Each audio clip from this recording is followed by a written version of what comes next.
Welcome to the Alain Bertaud Public Salon here in Vancouver, British Columbia, well organized by the Global Civic Policy Society think tank. This is our 37th public salon, but this one will be very different because we have one very special guest and we have three interesting speakers who will respond to his thoughts. Lynn and I were inspired to create the public salon concept by Professor Abraham Rogatnik, our dear friend and mentor. His love of people and ideas is with us tonight. We dedicate this evening, as we have all our previous public salons, to his memory. This public salon reflects our new identity as a think tank. We don't want to just observe the world, we want to change it. Vancouver is a wonderful place in so many ways, and we who live here are some of the most blessed people on the planet. By all measures of human well-being, we rank amongst the highest in the world. But all is not well here in the rainforest. We see shocking poverty, homelessness, mental illnesses on our streets, of a kind that would be unacceptable in most parts of the world. Public services like healthcare appear to be unraveling. Drug overdose has killed over 12,000 people since the health emergency was declared. It is now the leading cause of death in 10 to 18-year-olds. It's just staggering. Government seems paralyzed, unable to respond. More evidence of our malaise is house prices. They have been escalating for decades, bringing a host of problems, yet no serious response. High house prices cause distortions in our economy that make us less productive. It drives habitat loss, greenhouse gas emissions. It depresses the birth rate of young families and creates wealth inequality.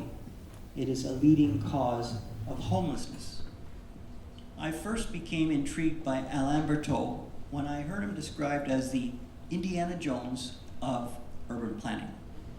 He had spent his life with his wonderful wife, Marianez, and their children in the most exotic cities of the world. He has climbed through the jungles of San Salvador and trekked through the deserts around Sanaa, laying out streets and infrastructure. He has fascinating stories in Bangladesh being beaten with sticks by residents unhappy with a planning decision, or getting his appendix removed in a desert in Yemen without anesthetics. Believe me, you want to hear that story. You won't hear it tonight. For much of the time, he was the principal urban planner for the World Bank. Lynn and I have been honored to host him for the past week. Thanks to Bruno Wall and his outstanding Sheraton Hotel, our dreams of bringing Alain to Vancouver became possible when Mike Bucci, a thoughtful and innovative developer, agreed to contribute some funding, and we were off. After that, several other supporters helped, and they are noted in the program, and I thank all of you that have been supportive of this. Alain is a natural traveler. He doesn't experience jet lag. Well, he does, but it's not for very long. As far as food and drink, he says, my inspiration is the camel. Whenever the food or drink is available, I will take it. And he describes his work as as a doctor for cities. Now, when we have problems with our health, we call a doctor. When cities have problems with their health, they call Alain. And Alain is very reluctant to pronounce any diagnosis of a city he has not studied in depth, but he is willing to share his observations of Vancouver and some thoughts we might want to pay attention to. So Alain, thank you for coming to Vancouver and for being willing to offer your insights. Ladies and gentlemen, please welcome Alain Bertaud.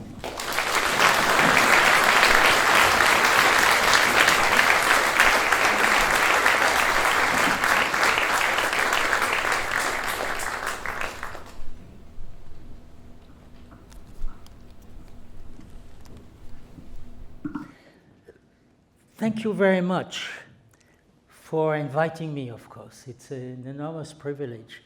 Late in my life, a little late, to for the first time visit Vancouver.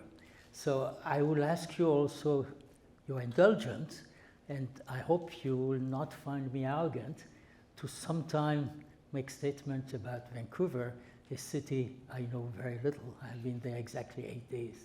But in my visit, I was always escorted, thanks to Sam, with extremely competent people, where whenever we walked through the cities and I was kind of surprised of certain things, they will exactly tell me what happened. This is told because there was a change of zoning at this date, but it has changed after, or something like that. And so I think I learned a lot, given the little time I had. So I will not, certainly not tell you what you should do. That would be terrible. I don't believe in that. I will just compare Vancouver to other cities I know and look at the constraint and the assets that Vancouver have. And then I will compare that to what I understand are your regulations. And from there, try to find why a possible explanation for the very high housing costs that people who come to Vancouver, the new generation, are encountering. And again, here, it's just, it's not a diagnosis, really. It's just that if you have those elements together, this is what's likely to happen. And so what to do after that will be, of course, up to you. But I think that, as Sam mentioned, to keep the quality of life of the city in the long run, you need to do quite a lot of things. So let us start now.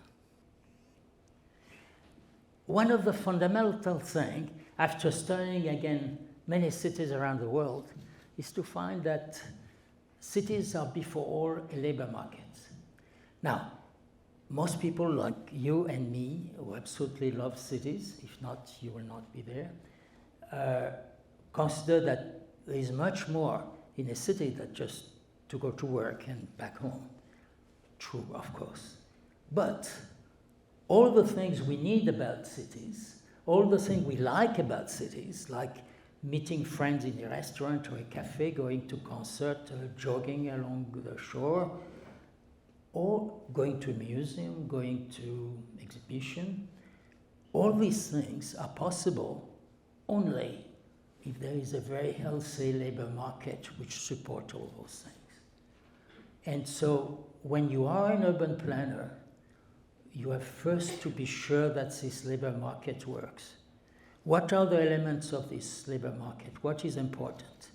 First, to realize that this labor market has to be integrated. That means that if somebody is coming to Vancouver, it's not to work within 5 minutes from his or her home, but it's by looking at all the jobs available in Vancouver, and among all these jobs, select the one which is the right one at your own time in life. Later, you may want to change, and maybe you change again. And this is possible and better in a large city. You have a much better chance of finding your ideal job. Your ideal job, by the way, at a certain time of your life. You know, when you are just out of college, your ideal job might be very different from, for instance, my ideal job at 84. So this possibility of changing jobs, this possibility of having a large choice of jobs, is what makes large cities much more productive than smaller ones, in spite of, for instance, the congestion, maybe even the highest crime that you will find, or maybe even in the case of COVID, maybe a higher transmission of illness that you can find in a city. You know, this ability to find the right job for you as an individual, the ability for firms to come to Vancouver because they are confident that whatever their business, they will be able to find the people who have a specialty which will correspond to what they need, this is the strength of cities. And so what planners have to do there? The first thing is to have a transport system which allows anybody to go from one part of the metropolitan area to another randomly in less than 1 hour. If you commute more than 1 hour, and 1 hour the maximum, that means that, let's say, the median would be around 30 minutes. If you commute more than a longer time, your own productivity, your family life, your ability to do other things than working will be greatly impeded. And it is what I have found a case in South Africa many years ago. It was a case study of a woman who she has been fully employed. Her salary was 1.5 times the minimum wage. She was cleaning offices. But she had a nice house, by the way, given practically free by the government, but it was a nice house. She didn't have to pay much rent for it. So by any definition, she was not poor, not at all. But her total commuting time every day was 5 hours, 2.5 hours to go, 2.5 hours to come back. This to me is the new poor, the new proletariat. And we have to pay attention to that.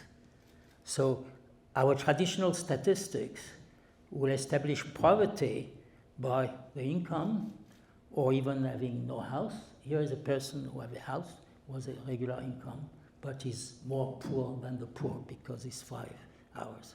So I think that this is what planners have to look at and try to solve the problem. They have to monitor the commuting time of every worker in the city. And as you cannot do it individually, you can do it by neighborhood. If you live in this neighborhood, with the existing transport system, how many jobs can you access? Now, you will tell me some people, for instance, they will not be interested in the job in a lawyer's office because they're not qualified, or whether this is a mistake. Of course, they will not become a corporate lawyer if they just came out of high school, but probably wherever there is a corporate lawyer, there is also a restaurant. There is also somebody cleaning office. There is somebody who is connecting computers together. There is an electrician. There is a plumber. So really what is important is that you can access from any point of the city in less than 1 hour any other area of the city. This is the first rule of thumb, the golden rule, actually, of the urban planner. The second rule is that whatever your job, whatever your salary, you should have access to land and housing somewhere in the city, again, at less than 1 hour to the job market. So these, for me, are the two golden rules. After that, of course, a city has to look at other things like refuse disposal, health, education. Those things are, of course, very important. But do not forget that if the labor market doesn't work, that means bad affordability, bad transport, you will not have the resources to pay for education, for garbage removal, or for health, or anything else, or for culture. So the first thing is to ensure that the foundation of the city are working well. So that's what I mean by cities as labor market. So let us look very quickly what I mean in a more concrete sense on the pattern of commuting. I've said that commuting in less than 1 hour is the most important thing. What do I mean here? So here I have a graph of 4 imaginary cities. It's very schematic. So the first one here on the left, the monocentric model, it's a classical model that economists are using. You assume that most of the jobs and amenities are in the center of the city. Around the city center, the density are high, they decrease toward the suburbs, and then people basically commute from the suburbs or the center city toward the concentrated zone of employment. This model still exists in cities which are usually have a population of less than 1 million people. After the population increase above 1 million, it's become a little more complex. We'll see that. What is interesting in this model, of course, is that for transport, it's relatively easy to establish a heavy transit system, because although the origin of trips are dispersed, the destinations are concentrated. So you could have a line of subways or buses feeding subways, which bring it's relatively easy to use public transport. The second model is what I call the dispersed model, which emerged in North America.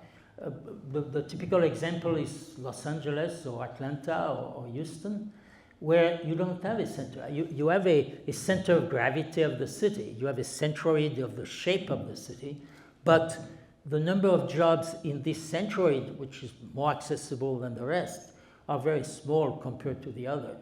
In Los Angeles, practically, what is called the center of the city do not contain, if I remember well, more than 6 or 7% of all the jobs. So the jobs are practically entirely dispersed. So then, and the city emerged when Americans could afford individual cars. So you end up with this type of shape of commuting where you have dispersed origin and dispersed destination.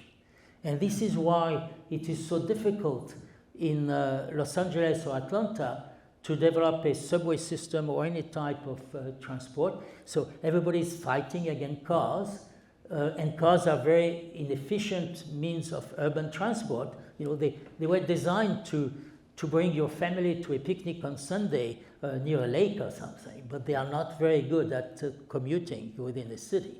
So, but the car we have are designed that way. They are too heavy. They go too fast, but that's the only one we have so far. Fortunately, I think for the first time in 100 years, we have the possibility of an urban transport revolution, either with electric bicycle, Uber, maybe a transit system with small vehicles which could be on demand without a driver. That means that it will reduce very much the cost of vehicles.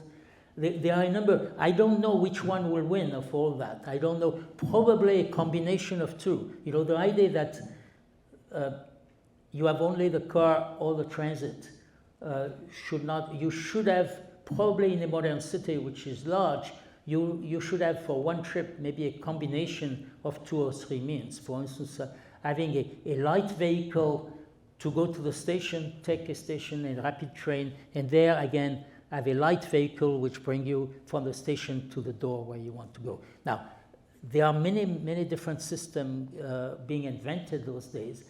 What the transport authorities should do, instead of defending their small niche, saying we want to encourage people to use buses or we want to encourage people to use subway, they should say we want to encourage people to use the most efficient way of getting around, which is slightly different.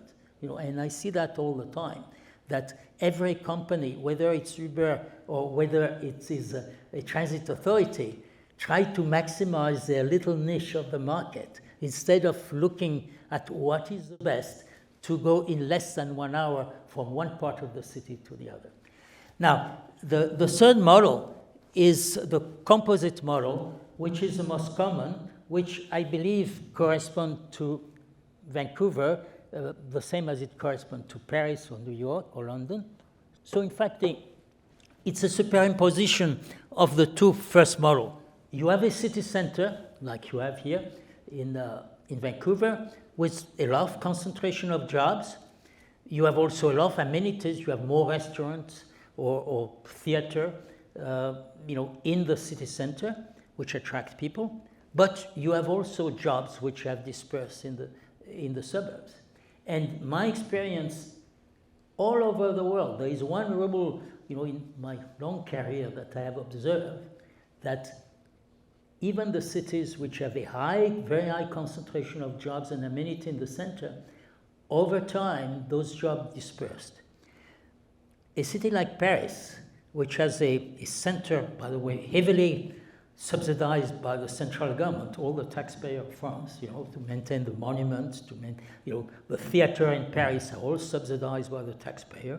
So in spite of this concentration, high concentration of jobs too, if you look at metropolitan Paris, which is now about 10 million people, 70% of the commuting trips are between suburbs to suburb. That means that the job have dispersed around the suburb. And only 30% are either within historical Paris, the central Paris, or are from suburbs to Paris. So you see the centrality is disappearing over time because a lot of employers find land or rent in the central city too expensive, or sometimes they split their firm into two parts. The corporate part stay the prestigious building in the center, but a lot of employees are put in the suburbs where rents are much cheaper. So we have to face this. By the way, strangely enough, New York metropolitan area with a 20 million people, so double the size of Paris in terms of metropolitan, by chance, you have exactly the same proportion.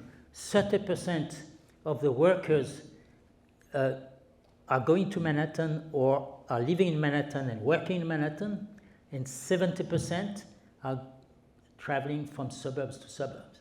So you see, this is a trend which is worldwide. You have the same study for Bangkok, Shanghai, or things like that. It's a world trend.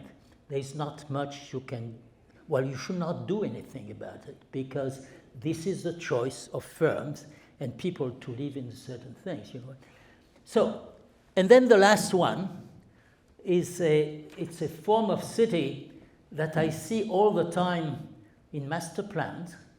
I have never seen them in reality. So it's something which exists in the mind of urban planner, because if it could exist, it would be wonderful. It means that here, you do not have a labor market anymore. You have 20 labor markets. Everybody, the planners are so smart that they put the job you want right at a walking distance from your house. And therefore, no need of transit, no need of transport, no pollution, no carbon emission. It's a wonderful thing. I compare it to a flying carpet. A flying carpet is a wonderful means of transport. Doesn't cost too much, it's comfortable, you can fold it in your office, use it at any time, it's wonderful. It doesn't exist. And you will see that in urban planning, we have a lot of flying carpets. For instance, say, using rent control in order to reduce rent, to make housing affordable, is a flying carpet. It sounds wonderful. Everybody could have, but in the long run, it never works. It has never reduced the price of housing. So let us look now at Vancouver. So again, forgive me for talking about Vancouver while being completely ignorant, but a lot of people do that. So here, what intrigued me about Vancouver, so it's a circle of 25-kilometer radius around the city center of Vancouver. And what struck me immediately when I saw Vancouver was that the amount of water close to the center, you run into water all the time, it's very beautiful, and the mountains too. Very few cities in the world have both mountain and water. Usually you have water or you have mountain. Very rarely you have two. And that's, of course, the fantastic charm of Vancouver. At the same time, what does it mean? It means that a lot of the land is not developable. So if you compare yourself to a city like Houston or Dallas, which is on a flat plain with no interest whatsoever, they may have good restaurants, but so you have within 25 kilometers much less land. That means that you have to use this land very carefully. And then I look at land use regulation, and I was briefed. Well, I start studying them. Sam sent me some documents before, so I start reading them. And then during my visit, I was given explanation about floor ratio, setbacks, things like that, and I found that strange. While you have this enormous constraint on the quantity of land which is developable, at the same time, you have regulations which force you to consume more land that you will want. After all, what is a floor ratio?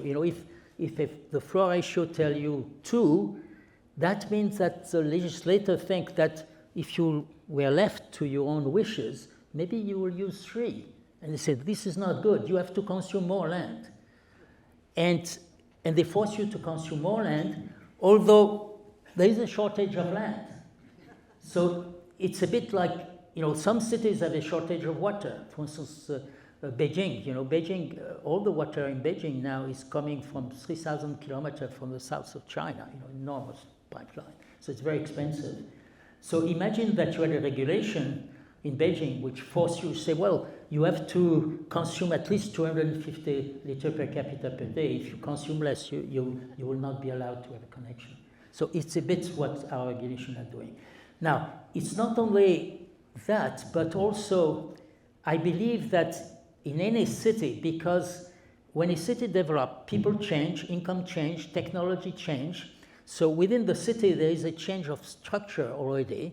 But new business are coming, which didn't exist before. At the same time, a city is always confronted to external shocks, like the COVID, for instance, was a good example of it, or inflation is an external shock.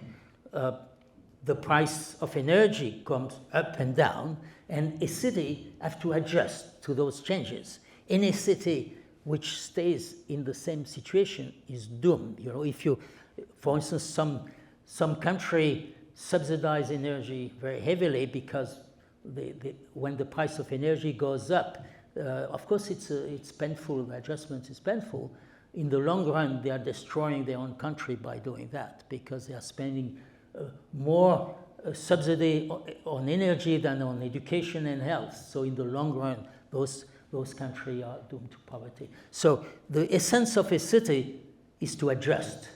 And you have to have confidence that people, including all the individuals who are in the city, left to themselves, if the prices are right, are not subsidized, that they will eventually adjust to those external shocks. Now, let's get back to land use. The way I understand it, there are some areas of the city which are, by the way, pretty close to the city center, which were developed 30 years ago, maybe 40 years ago, and the land, the way it was used 40 years ago, is frozen as it was there. It cannot be recycled. So this, again, is a rigidity which costs a lot to the city. Now, don't get me wrong. I am not saying that the city should have an urban renewal program and bulldoze, single-family housing because they are not, if anybody wants to stay in a single-family house in the very center of the city, I have no problem with that, of course. I believe very much in the right. I don't think the government will intervene. But should the government force people to consume more land than they want by putting it into a regulation? If it's an individual choice, there is no problem. You do what you want with your money. If you want to spend on 80% of the price of your house on land, this is your business. There is no problem with that. But should the government tell you that you should spend 80% of the price of housing on land and not on construction? So that's where I have a problem with the freezing of regulation. I think basically, to simplify a bit my position, is that I think that anything which is consumption of land or floor space, should be left to the individual or the firm to decide the location how much land they want to consume in this location, how much floor space they want to consume in this location. Regulations are useful to enforce contract. You know, you cannot have anarchy. For fire regulation, because while anybody can see how much land is on a lot and how much floor space there is, very few people can assess what are the fire resistance of a building unless the government has not put a rating or the fire marshal has not. So there are certain things like that has to be regulated, cannot be left to the market. Now, I'm not saying that, by the way, those regulations should not be revised from time to time, but they have to be revised by experts. It's not it's not the consumer who can decide, how a staircase should be built in case of fire. There's no way we can do that. But anything which is consumption should be left to the individual. In the same way as when we all know that some food is more healthy than other, and that some quantity of food, if you eat too much, not so good. If you eat too little, it's not so good. However, we do not conceive a government who will force us to have a certain type of food every day in a certain quantity. So I think that this choice of the consumer is very important. So now, when I saw that, I measure what was left for developable land when you remove the water and the mountain from this circle of 25 kilometers. Now, when I do that, I found the buildable area with only 39%. 39% of this land is developable. The rest is not. Therefore, you have to save on land. You have to audit. What I suggest. Right now, I was aware that there were discussions in the assembly about, in some area, putting duplex, quadruplex. This is all good and well. It's certainly, to increase, decrease, in fact, the amount of land you spend to build 1 square meter of floor space is a good idea. But I think that the problem is so serious, especially when I see that, Vancouver, when you measure the price-income ratio, that means the number of years of income that you have to spend to buy a house, that's a price-income ratio, it has one of the world record with 12, the ratio is 12. I think they're only, in the survey which contained the 84 of the richest city in the world, there are only 2 cities which have a higher price-income ratio. So you have a record of the most expensive housing in the world, in the rich world. So I think you have to do something about it. And now, after I did that, Sam told me, well, you had forgotten something. And that was agricultural land reserve. Now, again, I have nothing against agriculture. It's a good thing. I think that depending on where the agricultural land is located, it might not be a good idea to keep it agricultural for one good reason, is that agriculture usually needs investment in labor, particularly in irrigation and labor, and usually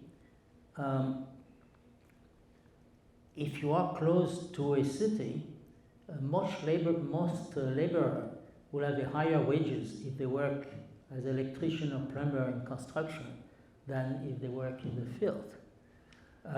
And that was, this idea was reinforced when I read yesterday, I think, or this morning, that some people were very unhappy about the way land was used in the agricultural reserve. They discovered that most of people now were using it to cultivate marijuana, or in the past apparently a golf course. which is not normally in agricultural use. You know, you don't get your bread from golf course. So you see, this shows this dichotomy between coloring a plan, saying this is all green, therefore it's going to remain agricultural, and the economy of the country where it doesn't make much sense to cultivate something within reach of a subway, you know, or a sewer system. You have invested in this infrastructure and this infrastructure. Now, what is interesting too is that the only way Vancouver can expand in south and southeast, and it happened, of course, that all this agricultural land is in the southeast. And so you see, you have here areas which are developable, but they are very fragmented. That means that if you develop a sewer system or transport, you know, heavy rail or something, it will be very uneconomical. You have to go through the agricultural land or go around it, which will be even worse. So you really paralyze the extension of the city. One way, of course, to deal with this, this restriction on land would be to develop very, very fast transport system, a bit like the maglev, you know, in Singapore. In Shanghai. The maglev goes from the airport to Pudong, not quite the center of the city, at 400 kilometers an hour. So I'm not saying you should develop a maglev, but say something very fast like that, combined with another means of transport for the last 2 or 3 kilometers from the station to where you want to go, will be a way of dealing with this land use constraint due to water and mountain. But if on top of that you have the land reserve, and this seriously has to be cultivated, I don't think you have a chance. So, see, this says, if I take into account the ALR in things, then it's not 39%, which is buildable, it's only 33%. That means only 1/3. This is London, so the center of the circle is Trafalgar Square, and the 25-kilometer radius corresponds, you know, here on the to the airport, you know, Heathrow Airport. So you see, then the constraint of water is the same, and there are also some lake in the north. You see, this is I didn't even measure them. It's really very, very little, probably maybe 2 or 3% of the land is not developable. Now, of course, planners are not happy with abundance, so they created a green belt around London to make sure that the prices are going up, or people commute longer because they have to live beyond the green belt. So that's, but say relatively, you could deal with the green belt. Again, they complain that the green belt is full of golf course, and I don't know about marijuana yet, but. So this is just to show you, I would say, a disadvantage, because your topography is also an enormous asset. But in terms of housing affordability, yes, it is a disadvantage. So you have to deal with this land, the economy of land in a very, very, detailed manner. Now, here I have a graph which horizontally we have household yearly income. That was, by the way, it's a bit old. It was Vancouver 215. So I cut it by increment of $5,000 a year, so that we have a complete, and vertically, by the way, we have the number of households. So here you have the entire population of Vancouver by household, and you have their income. So now on that, you add the number of building permits every year, and you know the building permit, you know how much the houses cost. So you could distribute those building permits on a graph like that, and you could see which part of the population have access to housing on the market, which are priced on the market. Now, you have a lot of programs which are, what they call strangely affordable housing, which precisely means housing is not affordable, and that the government or the taxpayer has to pay for it, or maybe the people who buy housing have to pay for the people who want affordable housing. I mean, it's a strange way of calling things, but so you could put all those programs there. The number. Look at all the cooperative, and all the units which are built. They are built, and they have a sale price, whether it's market or whether it's affordable. They have and you can put it on this graph, and then you see what is missing. And you see what happened when you don't produce enough housing for a category, in particular, those categories here, let's say below 30,000. And you see, if you have a household who gets 40,000 a year, the problem of this household is very different from the one of 2,000. Also, because you have so many programs to subsidize housing in different ways, it will be very difficult, very important to put it there, to see what do they achieve, which are the groups would benefit the most. My guess, I don't know, I have not done it, but my guess that you will find a lot of people are missing, more and more of those benefits are coming upstream.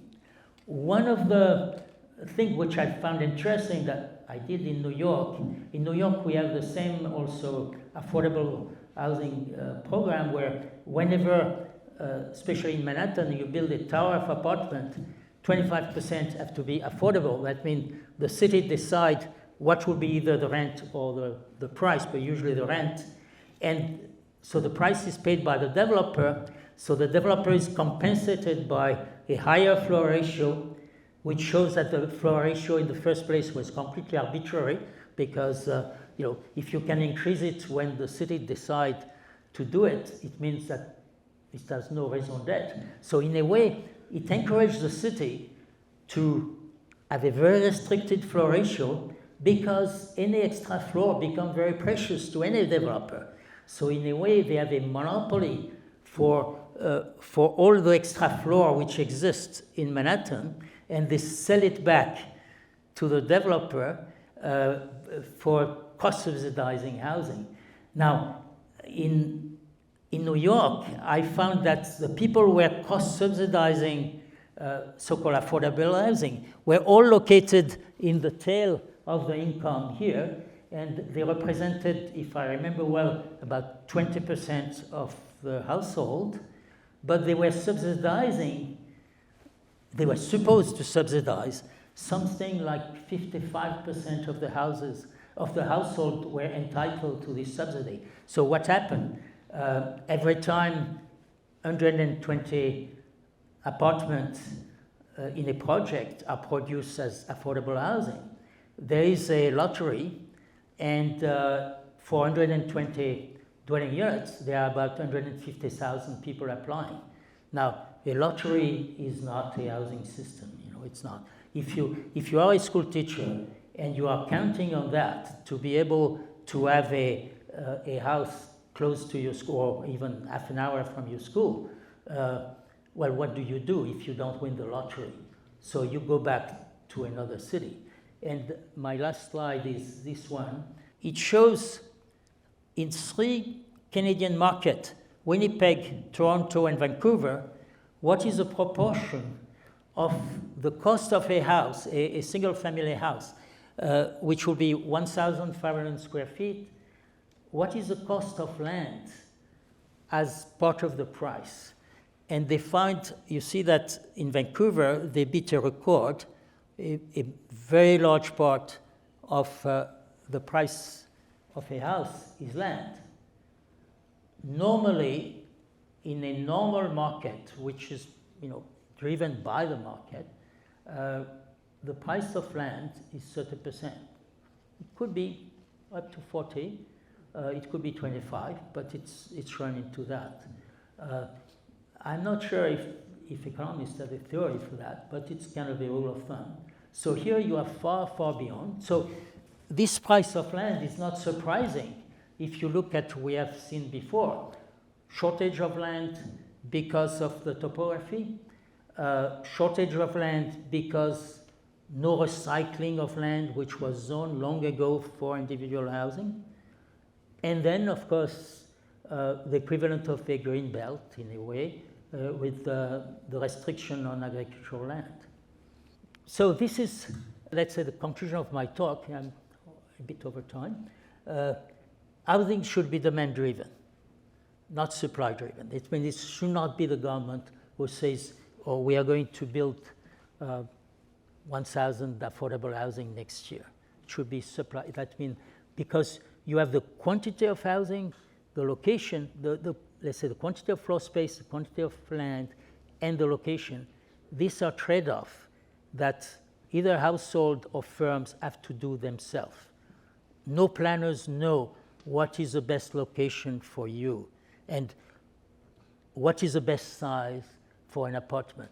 A lot of people are making trade-offs. They are ready to live in a relatively small apartment in order to be close to the center, or to the contrary, they'd rather have a larger apartment or house farther away and then commute more.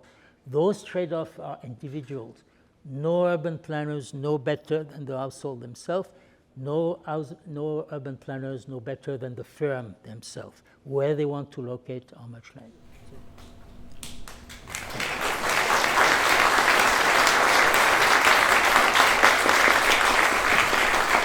Merci beaucoup, Alain. So very interesting to look at from an outsider's point of view about Vancouver, and it's just so interesting to see a different way of looking at things. So now is the scary part. I'm going to ask three urbanists, respected urbanists, Wendy Waters, Michael Mortensen, and Jens von Bergmann, to come to the stage right now. And I'm going to ask them to take a couple of minutes each to critique, argue against, praise, I don't know what they want to do. They want to make a comment themselves or ask a question. And Wendy Waters is with GWL Realty Advisors. She runs a research team, very talented people, that is international, as sought after internationally. Groups worth $15 billion ask for her advice. We have Michael Mortensen. He was a Vancouver city planner for many years, and then he went off to work for the Duke of Westminster in London, and came back when he was shortlisted as a director, chief planner of Vancouver.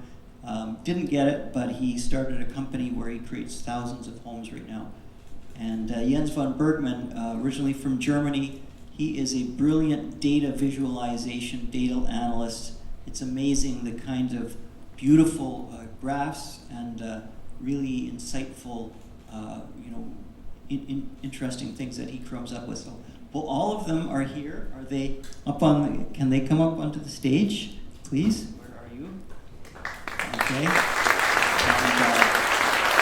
each of you have a chance to speak and to give your critiques on Alain's presentation. Thank you.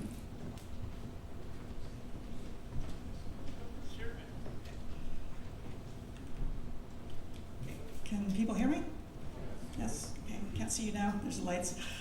So I work for GWL Realty Advisors. We manage the real estate assets of pension funds and institutional clients. And that's the context I'm going to use to just talk about how Alain's talk actually resonates with what we do. And the first thing that's really important to what we do is cities as a labor market. So we try to think about, for our pension fund clients who have about 15% of their financial assets are in real estate, we need to think about real estate that's going to make them a return over time, and a reliable return. And that's in things like office buildings, rental apartments, industrial parks, and retail shopping centers, which is what we do. There's other real estate as well, but I'm less of an expert on that. So if we think about cities as a labor market, where do we want to have our clients' money? It's in places with steady job growth, reliable job growth, and a diversity of job growth, different economic drivers. And that's a really important piece. to think about the office market and that center area. A lot of companies want to be around other similar companies, but also companies that have people with slightly different ideas, the clustering effect, inspiration, the knowledge economy. So those models of what cities look like, where do office tenants want to be, where do they pay the most rent? It's more in that centric model in those cores where they can find people. So that really resonated. Another interesting thing we found that this group might find intriguing. So we also need to look at what cities in the country or around the world work, but also within those cities, where do you want to be? And we looked at all of our real estate and what locations, particularly for office and rental apartments, tended to outperform. The rents stayed higher, and the cap rate, or the value that the market puts on those rents, stayed better. Correlated to walk scores. People here have used walk score. It tends to be a measure of the amount of stuff near you. So if a walk score of 100 means there's all sorts of cool things to do nearby, restaurants, retail, health centers, libraries, and I think that sort of resonates with people who've been able to build what the market wanted in those areas, and that definitely correlates to real estate returns. So in fact, Alain's idea is working in practice. An interesting thing we've noted post-COVID, what correlates to return to the office? One of the strongest ones, the commute. Both the shorter commute, less than an hour, and the quality of it. How miserable is it, or how pleasant is it? So that less than 1 hour is actually really important. And I guess one final comment on housing, rental housing.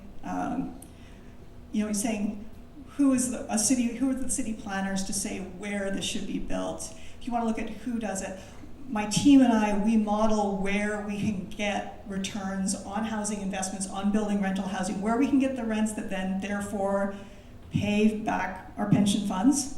So we look at it, we know where we can make housing work, where people want to live, where people pay more, which means they like all of those amenities. So all of this works in practice. It was a really enjoyable talk. Thank you so much, and it resonated very much with what I do.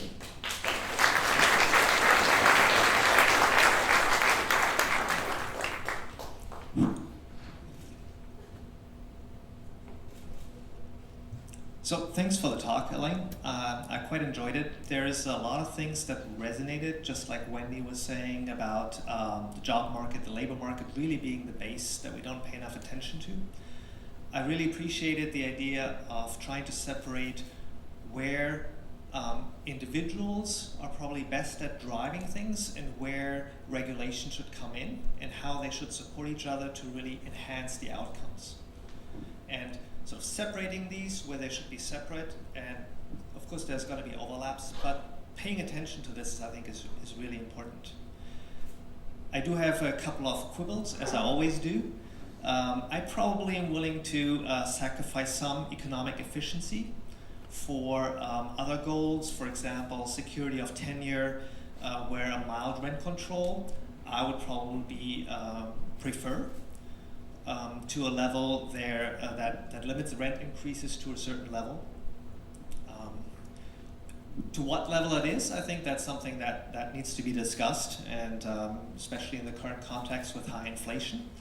But I think overall these ideas that are being pushed forward here is really important to consider and rethink, and don't take things for granted. Similarly, I might be more inclined to think of the agricultural land reserve more as the floodplains, and maybe as something where certain externalities of building there probably aren't priced in, and we should think about the regulation. But I also believe we should rethink and reevaluate which part of those floodplains, are these really just to run that analysis and to think if there's some part of the ALR right next to SkyTrain or close to SkyTrain in Richmond, is that the part that we should focus on?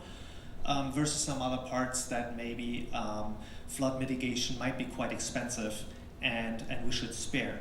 So there are trade-offs, I think, on all of these things, but raising these questions and actually trying to understand these economic effects, and that's really what Alain is talking about here, I believe is important, and I have a feeling that as a region, we've kind of forgotten about this since these regulations came in a long time ago.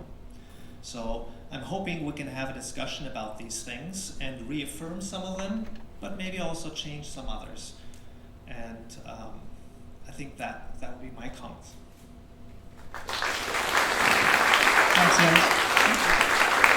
So I've lived, thanks everybody, Michael Mortensen. I've lived in Vancouver since 1989, and I've watched, as a young person living here, and then as a getting older person living here, with kids of my own who are now looking for places to live. I think we're all aware of the acute problem for the region. And I think Alain is showing us, the scarcity of land as a newcomer to Vancouver, and he's hit it on the head. Land is the problem, and our use of land is the problem. Our dated plans for our lands is the problem. And its problem is even more acute than he shares with us, because what we also have to consider are rising sea levels. And when you look at the map of a 2-meter sea level rise, it means we have less land, even less land that he was showing. And then when you consider wildfires, in terms of the enormous fires that we've seen over the last few seasons, you can't get insurance in areas where there have been these great wildfires. So that removes even more land out of our land base. So I'm with Jens. I think we do have to make some decisions around what we do protect as floodplain and as productive land for local food production. But I do think we need to think really hard about vitamin D. That's my mantra as a development consultant, a developer. Vitamin density, D squared. The other D is design. Because we know, I think one of the magic things about Vancouver is we've experimented over the last decades in terms of high intensity urban design that's still highly livable. We've got this paradox that we've taken a downtown to double its population, but made it even so much more desirable that we're now seeing $3,000 a square foot condos downtown, $4,000 a square foot, which is kind of ridiculous. But we have another problem.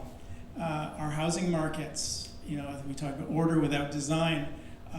We have a housing market that is arguably over-designed.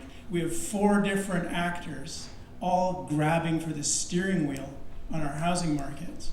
And we've got, and all of them will tell you they want affordability. They want to solve our problems. The federal government wants affordable housing for everybody. The provincial government wants affordable housing for everybody. The region wants affordable housing.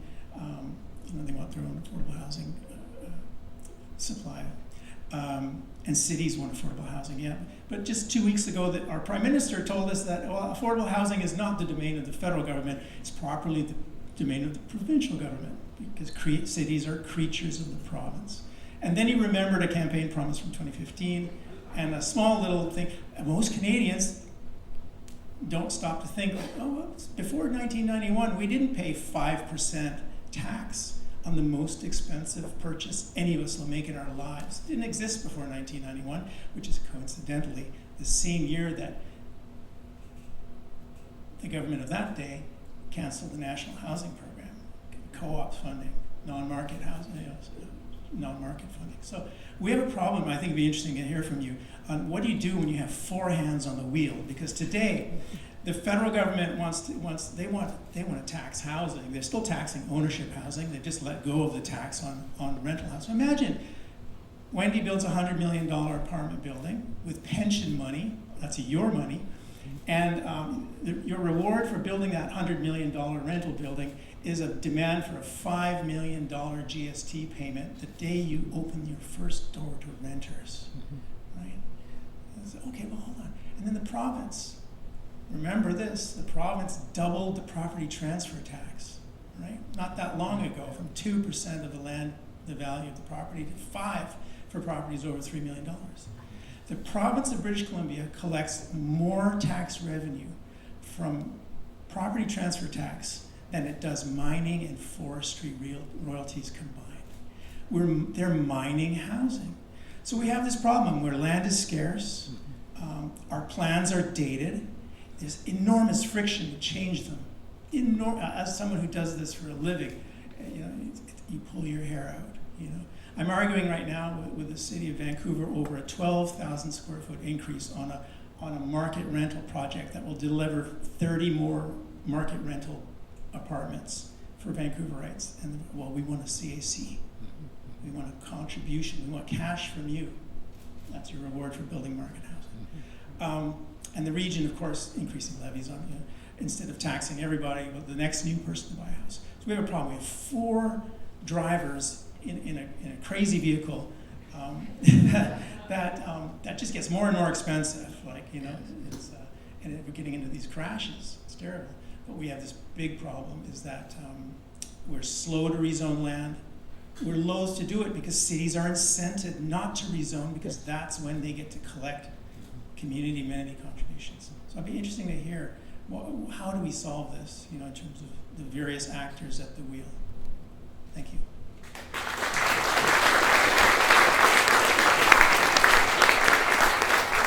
Thank you so much. Alain, you get the final word. Okay. Thank you for your great comments, very perceptive, and we'll let Alain give you a final word. Thank you very much for those comments. Let's see,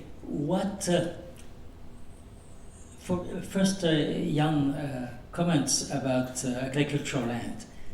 I'm not saying necessarily that all the agricultural land should be built. I'm saying that its use should be reconsidered, and maybe some of it should be for recreation. In particular, if some land is flooded, indeed, it could be that developing it is not a good idea. What I want to say is to impose an agricultural use on it might not be the best way to do it. Again, because I have not talked too much about infrastructure. I believe that while the land use of a city should be largely demand-driven by all the inhabitants of the firms, I think that to serve this structure, which is ground up and spontaneous in a certain way, you should have a top-down design of infrastructure. The market doesn't design very well an infrastructure which links different parts of the city together. The market is pretty good to give access to your house or your street, but not very much to connect between neighborhoods. So you need a top-down. It's an engineering problem, it's a transport problem. When you design the SkyTrain, you could conceive a private SkyTrain, but usually you need government intervention, and it's frankly a top-down thing. But the top-down is to serve the way the people distribute themselves around the city. I have been in many cities where somebody, sometimes private, sometimes public, decide we are going to design a light train. Then they make a calculation and they say, to make the light train financially viable, we need a density around our line of this. Therefore, we ask the government that they lower the density everywhere else and raise them around our light train. So indeed, it will make the light train financially viable, if it could be enforced, by the way. But this is putting the problem upside down. The problem is, how do you improve the transportation of the city? It's not how do you improve the finance of a certain means of transport. So I think this is what's important, and that's why I'm saying the infrastructure should be top-down, but to serve the existing structure of the city. Now, you also mentioned, Jan, rent control. When somebody rents a property, it's a contract. And the way this contract is written, indeed, could vary. Maybe the government could regulate the terms of the contract in order that to have a fair share between landlord and tenant. It's clear that it's not a good idea to kick out tenant, with a 24 hours notice, or even 1 month, or even 1 year. So this could be negotiated, certainly. I'm not saying that it should not be negotiated, but the traditional rent control that we had in New York, for instance, or we had in Paris, where I have a friend in New York on Washington Square in the Village, where he flows through on the 4th floor of a brownstone, and they are paying $350 a month. And this is the third generation living there.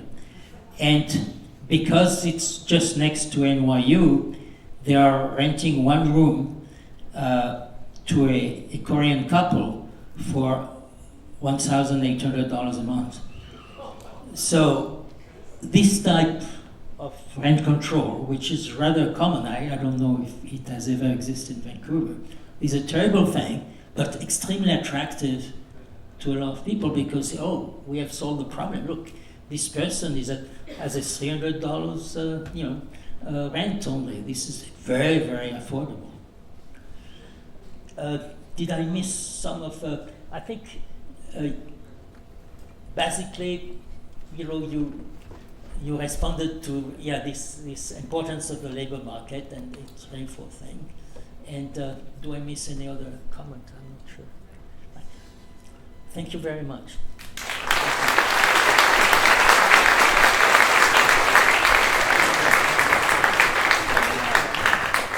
Thank you, Alain, and thank all of you. This is the first time we've explored this way of handling this kind of issue, public salon, where we're trying to address real and tractable problems of our community. So I want to thank everyone, all of you that have come and shown your interest in our community and how we can solve these problems. Thank you for your insights, Alain. You've given us some hope that there is a way to solve these problems. Thank all the staff and the volunteers and the Roundhouse Theatre for this great venue. And I want to make a special thank you to Lynn, who has done so much to organize this. I take most of the credit. Lynn does all of the work. So thank you very much.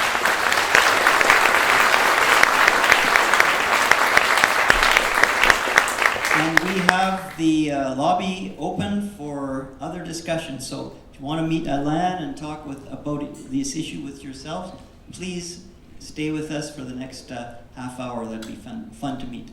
Thank you, everybody.